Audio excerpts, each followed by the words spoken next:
Hey, it's Crafty here. How you doing? Are you ready for some next level steps for your drumming? Let's get right into it right now. Alright, so if you haven't seen the Are You Past the Beginner Stage video, then watch that, because these next level steps might be too far ahead. But if you're like, shut up about the beginner stuff, well, let's get right into it. So the first part of these next level steps that's really important is knowing a bunch of basic music theory terms and what their meanings are. I'm just going to rip through a bunch.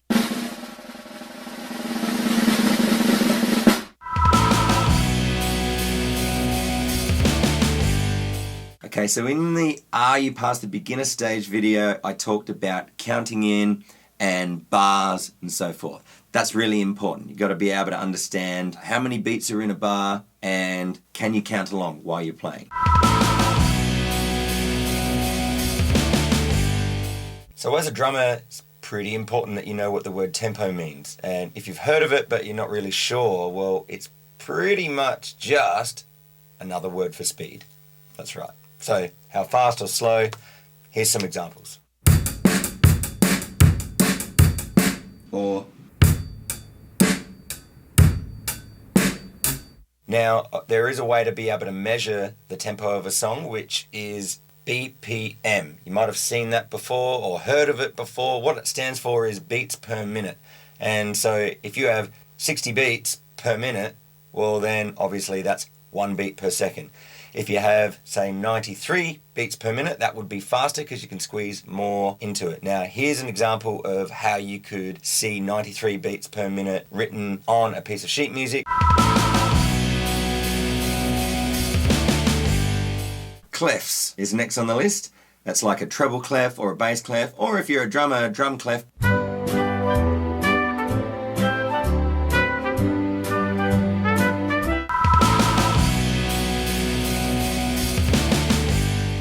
Something that really is vital for a drummer is knowing about time signatures. So if you're not too sure what a time signature is, basically the top number means how many beats in one bar, and the bottom number is the value of the type of beat. So here's an example of a drum beat that is not in 4/4.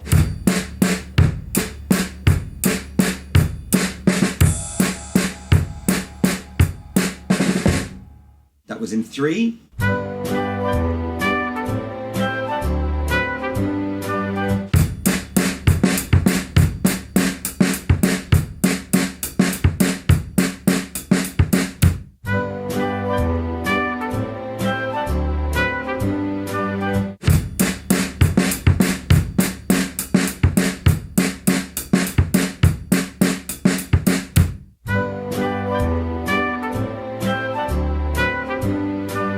You can have a lot of different other numbers and variations.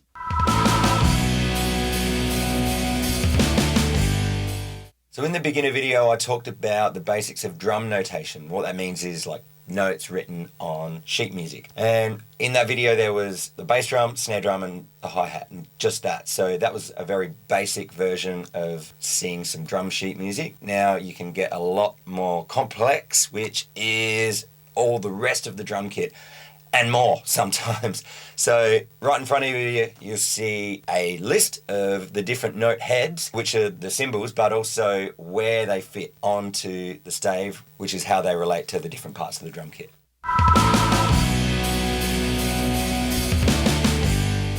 Alright, so before we get to the next item on this list for you, I gotta warn you, all of the rest of the parts of this video that I'm going to talk about are not drum specific. Whoa. I know. But hey, I have a lot of drummer mates that they venture off into other instruments as well. And also when you go to music school, you have to do more than just drums by itself. It's just what you have to do when you go to music school. Maybe there's other music schools that I haven't experienced that you can only get away with just doing just pure drums and percussion. But if you're a drummer that's interested in more than just bashing away and making noise, well then all of these terms are going to be able to be a big help to you for chatting to other non-drummer musicians. So I hope that they help. What's a note? Basically a note is just one single sound, and one single bit of silence is a rest. Okay, and with those notes and rests have a certain amount of values as well. A note and a rest can be either a crotchet, which also is known as a quarter note, that lasts for one beat, or it could be, say, a semi-breve, which is also known as a whole note, and that lasts for 4 beats. And there's a bunch of other values that you need to learn. Check them out.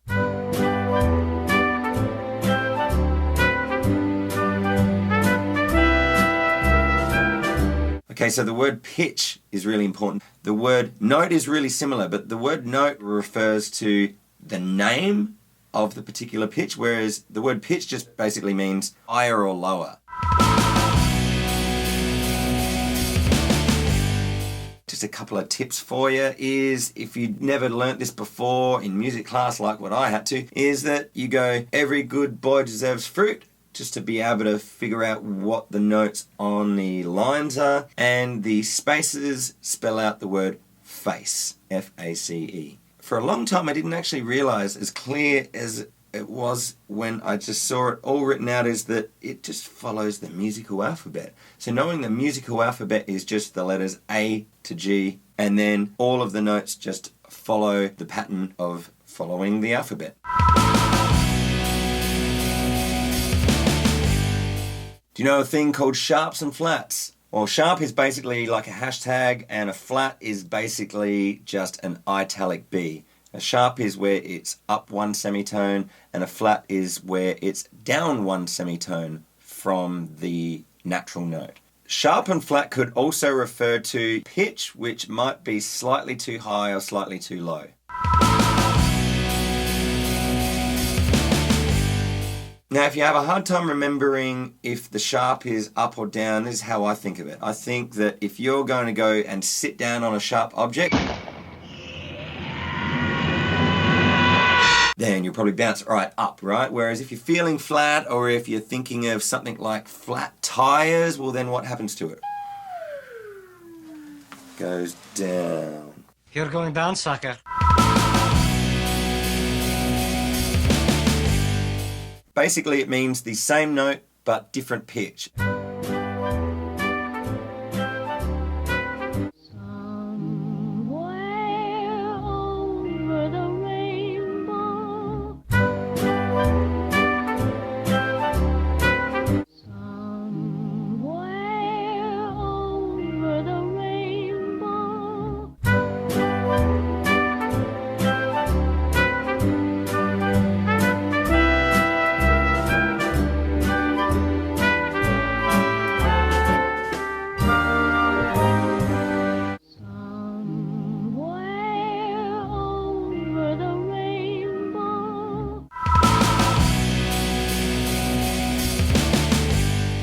Do you know what the word scale means? Basically, it's just a collection of notes, one after the other, that goes up, and then it can go back down again. Do, re, mi, fa, sol, la, ti.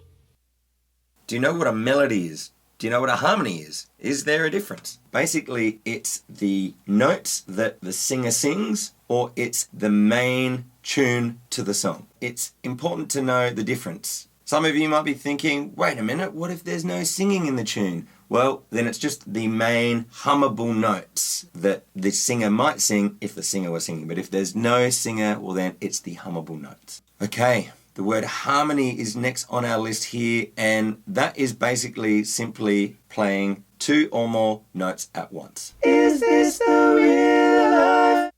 Now, we'll also add that you can have 3 or more harmonies, separate notes all blending together. But yeah, the basic definition of a harmony is 2 or more notes that are different notes being played together at the same time.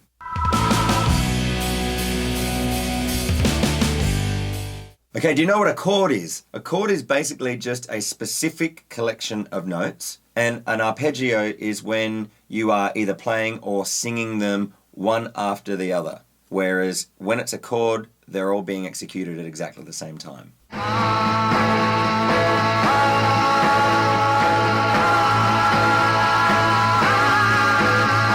You don't need a master knowing what a chord and arpeggio is, but as a drummer it's just good to know what it is, at least that it exists.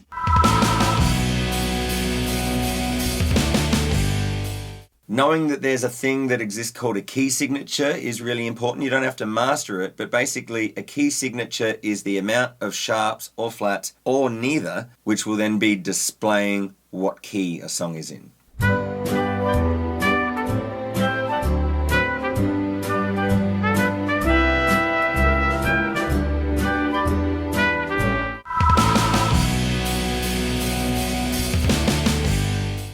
So how did you go with all those terms? Were they helpful? Were they kind of freaky? I know that a lot of drummers that I come across, they do get freaked out by some non-drummer terms. And that's why I thought it would be really important to go through them, because you're gonna have those situations where you're hanging out with a bunch of other non-drummers. And yeah, look, I just hope that they were helpful. So this has been the part 1 video. Stay tuned for part 2.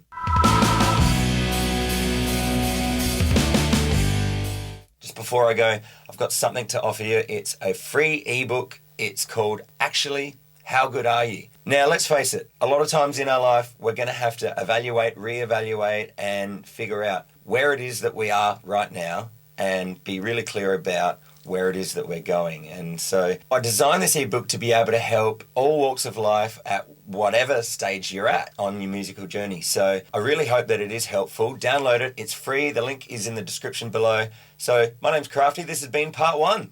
I'll catch you in part 2. See you soon.